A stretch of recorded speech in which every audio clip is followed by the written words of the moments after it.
And we have liftoff.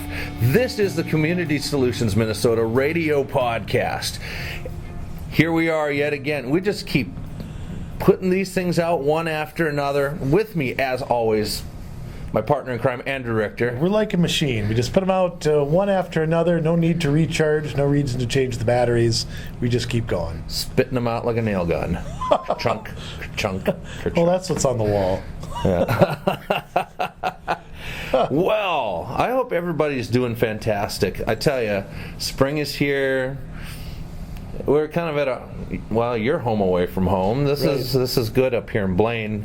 We've kind of been moving the podcast around the past few weeks, try to get a sense of the greater Twin Cities area. We are on location. Let's put it that. We are on location. We were like the football crew Saturday, Lee Corso and those guys. Right. You know, they're on location. That's where we are. We're on not location. So fast. Doing some special research, and this is good.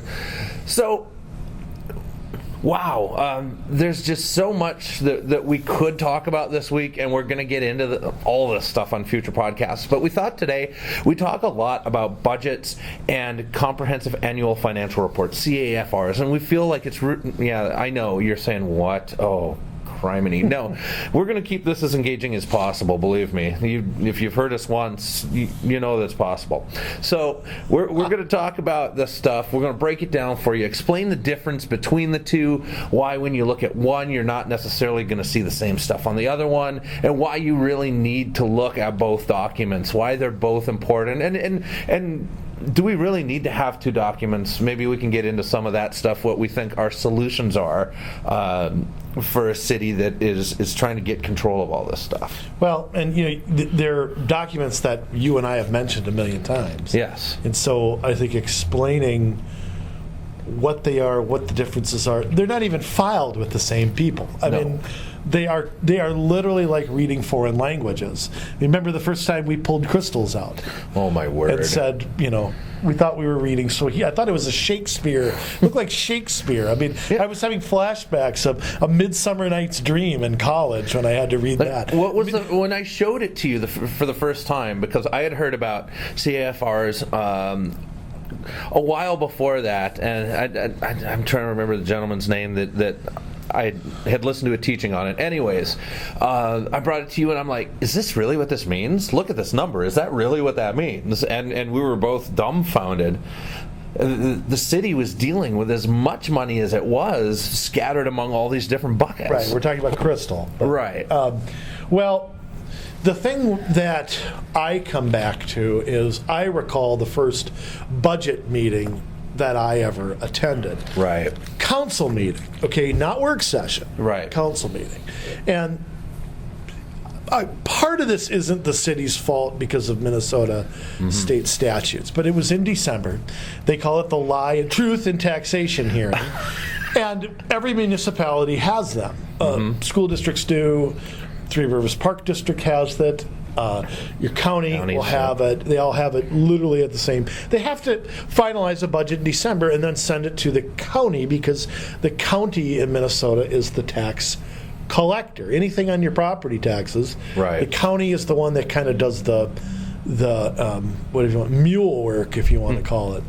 So the first thing that I noticed in the budget was that phase whatever, the street reconstruction phases, right, was not in the budget. No. And I said, so where is, this is at a different meeting, I said, where is phase, I don't know what they were on, 10, 9 or something. Yeah. They're on, like, your neighborhood's like 16, but they're on something like that.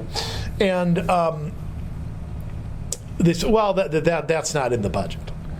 And I said, well, wait a minute. You're levying, levy right. on a piece of property, and you're not counting it on the, and then literally nobody could, one of the things about finance people with cities is they're a lot like doctors.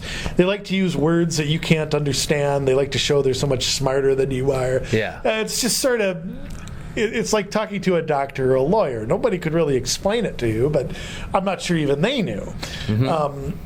And so that is one thing that piqued my curiosity. So this is 2009 or 10, somewhere when we were just kind of getting started. So it was kind of like, maybe it was 9 going into 2010. But I just remember going, what do you mean it's not there? Then they had all of this, they were still paying off, they're still paying off pool bonds. Mm-hmm. They were still paying off bonds to the Crystal Community Center. They had done a 20-year bond or something like that. I think that building opened in 1990, I remember right. So they were in the process of paying that stuff off. Yet those loan payments, those interest payments were not in the budget either. Right. They had bragged about how much money they saved buying a fire truck. No purchase of a fire truck was listed in the budget. Mm-hmm. Maybe they didn't think anybody would look. I don't know. But that's where I really got the sense of, okay, this comprehensive annual financial report is a big, big deal. It is a big deal. And investments aren't held in the budget. You don't know what the city is, what they have in investments. I mean, all these buckets they keep money in, are they actual buckets in the back room of the city hall? Are they, but no, they have to go invest in something. Some of them are more liquid than others, and some are, they issue bonds. Some cities TIF buy districts, bonds, and so there's munis, municipal bonds. That's right.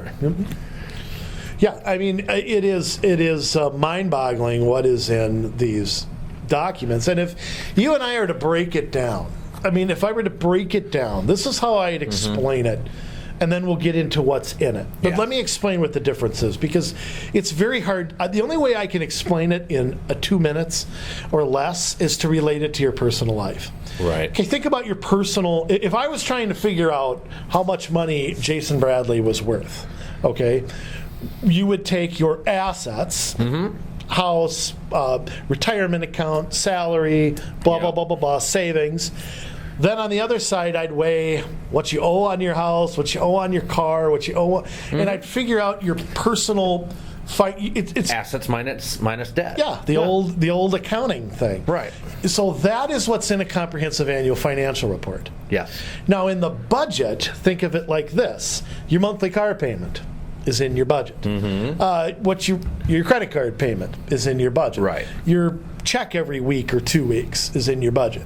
That's how to read a budget in city terms. Right. So in the budget, what they're paying the employees, and that's everything. Their salary, their health care, their child care, their Viagra, their hemorrhoid cream is all in the budget, okay? Yeah. And any operating expense, gas for the plow truck, or somebody needs police officers need new badges. Right. Any little expense like that is in the budget. Mm-hmm. In the comprehensive annual financial report are all the big purchases and borrowing. Right. So, they buy a police car, okay, which is an asset that depreciates. Right. They don't go into the budget, lay a cop off, and buy a police car. No, it's financed through the capital budget in their comprehensive annual financial report. Right. So they have this bucket of money back there. They have a park budget. Whenever a park gets a new equipment or a new baseball field, that's not taken out of the budget. Nope. It comes from that fund. They have a street reconstruction fund.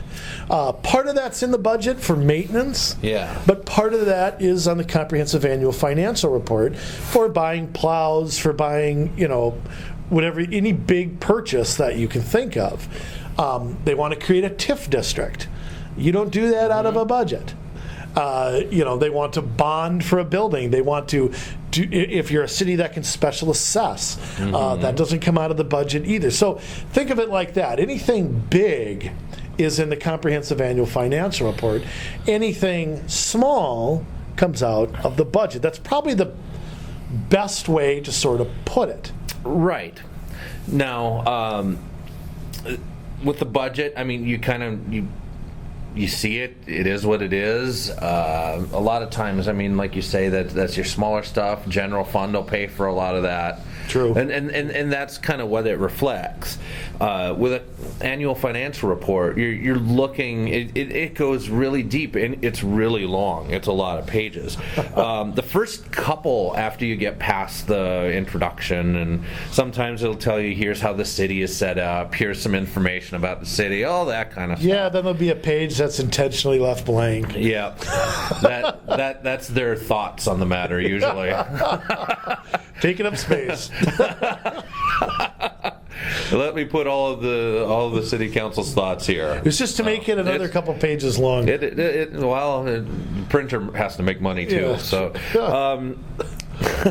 So then it gets into like net position, and so those are like your overall net assets, like we talked about, assets minus debt, and that's where your big numbers will be, and all the smaller buckets then break out off of there. I mean, you'll see things kind of listed out, and it's usually over at least like a 2-year period, so that they can show the changes.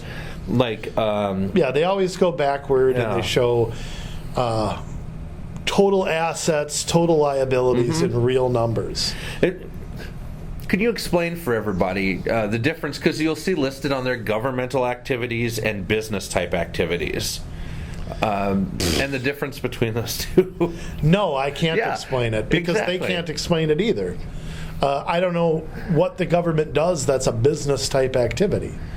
Well, I mean, unless you're New Hope and you own a liquor store, or I suppose. But every city, golf course, right? Every city has this breakdown of whether they're in some sort of business or not. Now, I suppose in Crystal, you could say like the pool and the community center, you're generating some sort of revenue, right? Remember, that also relates to bonding, because there's a such thing as lease revenue bonding, which is something that income does come from, and maybe that's what that is meaning.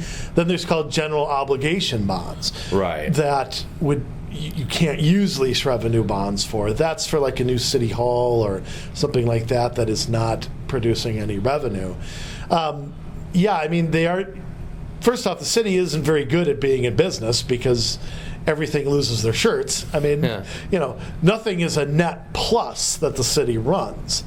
Right. It's always a negative. It's always subsidized by taxpayers to a certain degree. Some better than others. But I go back to the Crystal Pool. I don't know what it's like now, but the old council, I'll never forget this work session. How much money do we lose this year on consent? Oh, we lost that. Ha, ha, ha, ha. They all had a big belly laugh about it. Yeah. And I'm like, how incompetent are you people that you can't run a concession stand, sell pop and ice cream, and make money on it? Yeah. I mean, pardon me flying off the handle, but I mean, an 8-year-old selling lemonade for 10 cents does a better job of making money than the old park board did at the Crystal Pool. I mean, and to laugh about it, it's just, that's the way it's always been, and but that again is where that's listed on the budget or the comprehensive annual financial report is anybody's guess, because you have pool operations and you have pool maintenance. Yeah. Those things are in two different places. And utilities, things like water and sewer, those will come under the business type activities as well. Yeah, I mean, probably. And the water fund has several different funds. Yes. They're all under I almost said Park and Rec, but what am I thinking of? Oh. Public Works. Yes, Public Works. Public Works encompasses a lot of things. They have a lot of funds because they have a fund for capital purchases. Yeah. They have a fund for maintenance. Streetlights. They have a fund. They have a budget items for labor and for mechanical issues. Things like that. On the comprehensive annual financial report, they have depreciation of their capital assets. And they do sell them as well. So there is a sell and a buy off of that. So it is not easy to understand whatsoever. It is a lot. And your average city council couldn't tell you what's on there or what's not on there. Most of them don't care. They leave it to Joe Schmo in the finance department. It's pretty. They're pretty hands-off, the CAFR, I would say. And I would say they largely leave that to staff. Now, that does get audited. I want to explain, though, what an audit is, because that's filed with the state auditor's office, which is why they do the CAFR in June, because the fiscal year for the state ends June 30th and begins on July 1st. Okay. For municipalities, it's different. Right. It ends December 31st. And the way you pay your property taxes in March and October. Right. If you escrow, you might not know that because they're paid for you, but that their budgets are different. And the numbers being audited makes it sound like somebody kind of has their eye on it, but let me tell you what an auditor does. An auditor goes in and says, checks out all the funds, are the books right, are the balances right. They don't go in and they say, okay, this is good spending and that's bad spending. Or no, you should cut your debt down. Right. Or you know what, you shouldn't bond for that's not what the auditor's job is. They're not a consultant telling somebody or giving advice as to how to spend something. And I think it's critical to understand that difference. People think if the books get audited, then there's nothing wrong with them. And there's nothing could be further from the truth on that. And I'm not alleging corruption. I'm not saying that. I'm just saying that, to say that the books get audited so we can all just breathe is, nonsense. Yeah. No, and it is. I'm trying to think of the best way to put this, but it almost seems, in a sense, like the budget is more of a distraction to keep people away from the CAFR, or it seems like it certainly gets all the attention. It does. I mean, most people, you say comprehensive annual financial report, and I go, what? Yeah. The budget? No, not the budget. There's this whole other huge document. What? And I'm not sure for the reasoning for that. If it's just city council members don't understand it enough that they don't want to get questions on it. They want to take people's attention off of how much they're really spending, because that's how much you're going to see how much they're really spending, how much they're really taking in fees and taxes. Well, and I think it's also a symbol of how big your local government really is. Right. I mean, when you and I first started, and Crystal at the time had a budget around 11 or 12 million. Yeah, there might be some give or take, because I forget what year we're talking about, 2009 or 10. And remember, when they do a budget, it's for the next year. When they talk about a budget this summer, they'll be talking about the 2018 budget. Right. And some cities do a 2-year budget. Brooklyn Park is one.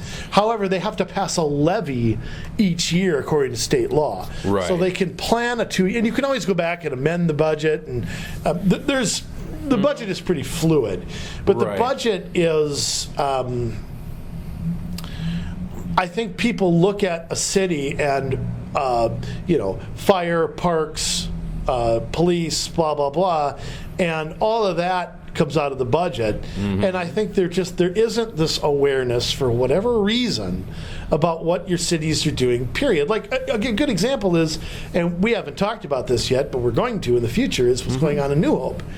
New Hope is projecting or supposedly going to build an entire new city hall and police and all that. The projected cost is more than their entire budget. Yes. So it's, how come that doesn't ring anybody's bells going, well, wait a minute, where's that? It's all my money wherever you put it. Right. So why doesn't that ring anybody's bells to go, hey, where is this? You don't have it. I mean, people don't read it, but did you ever read the budget before we started doing community solutions together? No, I did not. I did not either. And the CAFR didn't even know existed. No, exactly. And it gets no fanfare. When it gets a lot more scrutiny in Crystal now, but previously, when under the previous regime, the CAFR got maybe 5 minutes at a council meeting. Right. It was pretty much, you could tell nobody on the council understood it. Nobody had ever asked a question. It was kind of like, okay, here's the presentation, thanks. Wham bam, thank you, ma'am. We're late for happy hour at Louis. Right. That was kind of the attitude toward it. And I think again, it's such a big, it's so big and so vast that putting it under some kind of control is a very daunting task. Yes. When you look at the amount of money, I mean, like I said, Crystal had about an $11 or $12 million budget. They had over $100 million in assets. And you got to remember, what is an asset? Asset is land, right? Buildings, capital, machinery, park equipment, vehicles, ball fields, you name it. That's what they actually owned in assets. Right. Now those things don't change a lot.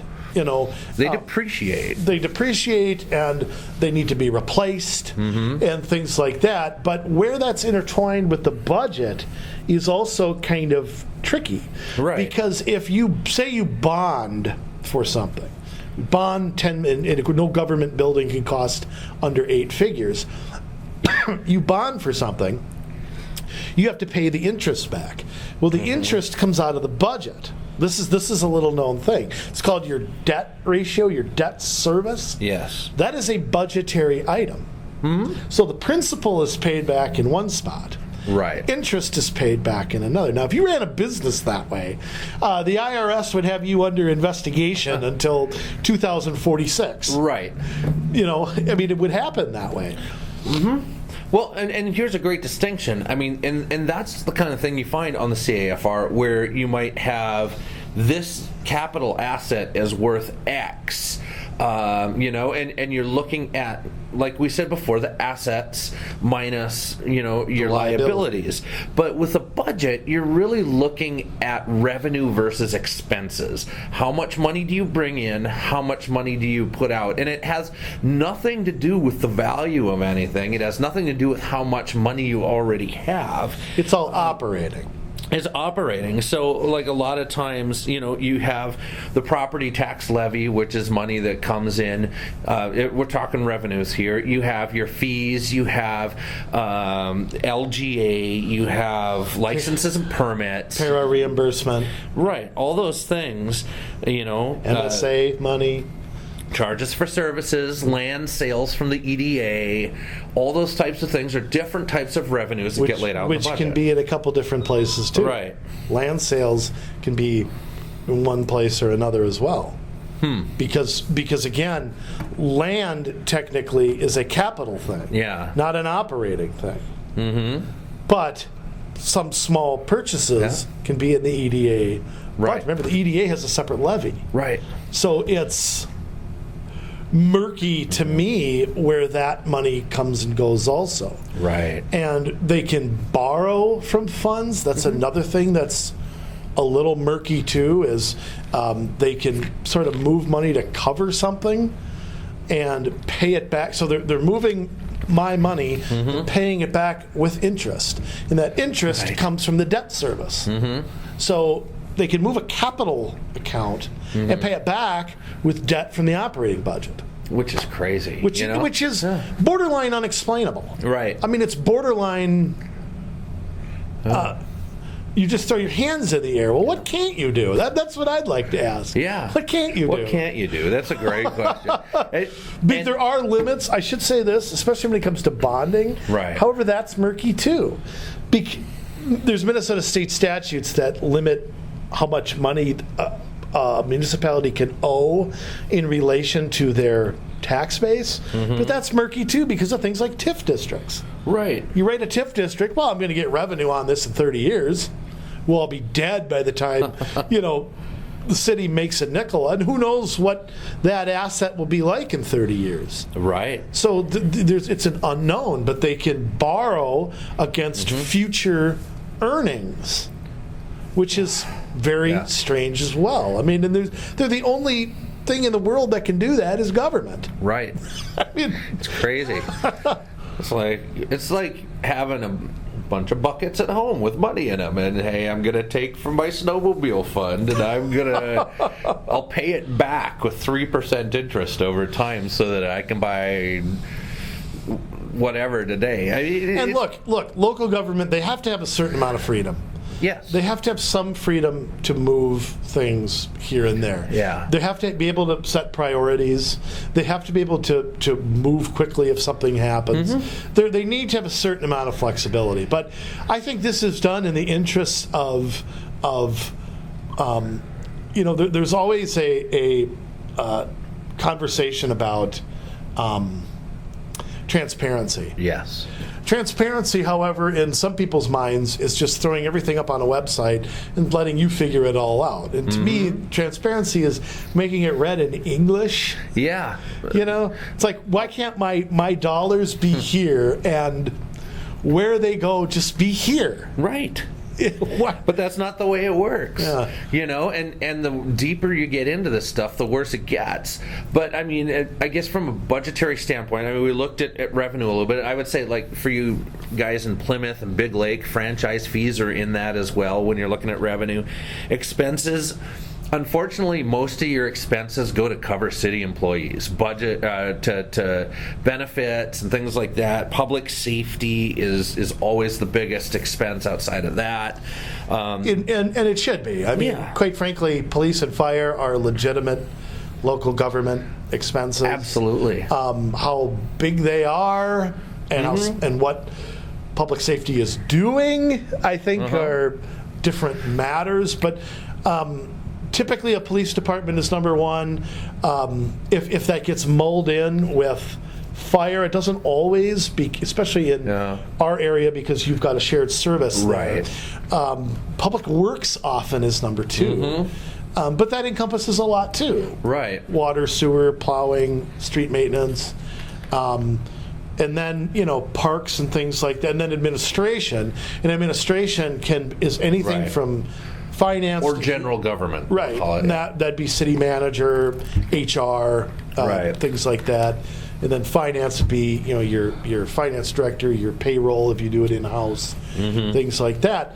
But yeah, the CAFR is the document that you really need to study. Exactly. That you really need to know, because you really need to know the assets and liabilities of your city. To get a real financial picture of A, how big or small your government is, and B, what you really owe and don't owe. And I think as a future thing that I would like to see, I think a lot of changes need to be made in St. Paul. Right. It's not something that necessarily comes from your local government. I mean, ultimately, the budget process is by state statute. They have to have a reported to the auditor's office every June 30th. Yeah. That's not the choice of the city. No, and in fact, that is, you'll see as you look through the CAFR that they have something called the GASB. Now, that doesn't mean Gas B, which is what this will give you if you look at it long enough. But it's the Governmental Accounting Standards Board, they use those standards in creating the CAFR. And that's why they have these deadlines. And it's, all government speak. It's all one size fits all. It's the typical government documents. They also, there are other standards that they use for fund balances. What's a healthy balance? They do have a asset to debt ratio that is kind of generally, I'm not sure what that is, but an auditor will come in and do a debt to asset ratio, whether it falls under some category or something. You'll see things like that too. So, I mean, again, I think ultimately we have to make this one document. Right. I think ultimately everything should be in one place. It shouldn't be... Do it one time. Right. We shouldn't need to hire a tax attorney to figure out where our money's going. We just shouldn't have to. And we should also have one levy. Right. There shouldn't be an EDA levy and a County Road 81 levy and a pool bonds levy. I mean, that should all be in one spot. Here's how much we're taxing you. Right. Period. Yeah, everything. There shouldn't be special assessments because that's a hidden tax as well. Bond interest, hidden tax. Right. It's a hidden tax that you're not going to see for a while, too. Right. That's another issue I have with that is, yeah, you'll see the tax in 5 years, but, we didn't raise tax. Yeah, but you saddled us with debt in the future where we're going to face paying off bond interest or making cuts. Right. Or having a huge tax increase. We're gonna be stuck with those choices because of the borrowing. Yeah, fees and permits, another tax. Yeah. And it's ridiculous. That's a payment for a service in a way too. But also, what is the service being provided? I mean, why do I have to pay the city $100 to put a new window in on my house? What's the city providing me? If we could just go quickly. You want me to maintain my house, right? Why are you making it more expensive? Exactly. Just for you that will be looking at your CAFR, let me hit quickly on how to read this. There are 3 sections. There's the introductory section, which gives you a general overlay of the report and what one can expect. It lays out the various factors that affect the economic conditions of the area. We kind of talked about that. There's the financial section, which contains the basic financial statements that the government entity reported. There's an independent auditor's report. And that's where you get into a lot of your assets and liabilities at a larger level. There's a general fund, there's a special revenue funds, debt service funds, capital project funds, permanent funds. I mean, we talked about a lot of this already. Then there's the statistics section, and that goes into more detail than the financial section.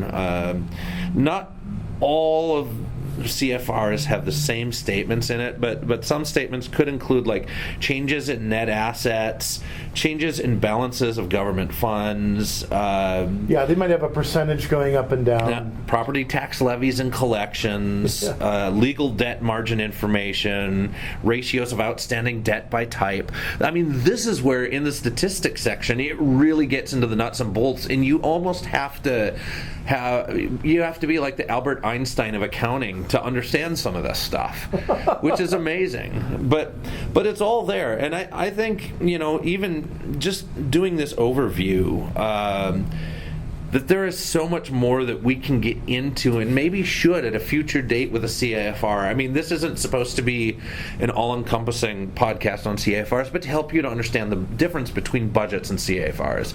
So I think that we've done that, and as we look forward, I mean, our solutions, you gotta, I think, just have one, but a lot of that has to be done at the state level, Andrew. Yeah, it does. I mean, no question about it. The state has passed laws that local governments have to follow, and all they're doing is doing what they're told. Now, having said that, they could do other things too. I mean, they could make this more readable. They could be smaller. There's they're not blameless, but ultimately, having the 2 documents, they don't have a choice.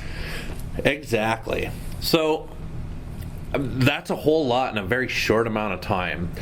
So let me say this. If you have questions about your CAFR, your budget, what we can do to be able to come up with a better solution, please get a hold of us with 2 M's, comsolutionsmn@gmail.com. That's comsolutionsmn@gmail.com. Let us know, and we would love to entertain that discussion, come up with some great ideas, and change things for the future. And as we elect those types of people to office at a local level and teach them how things, a better way to do things, they can eventually, hopefully, take those things to the state government, and we can get things changed through the legislature. So, Andrew, I don't know if you have anything else to add today, but... No, that was everything.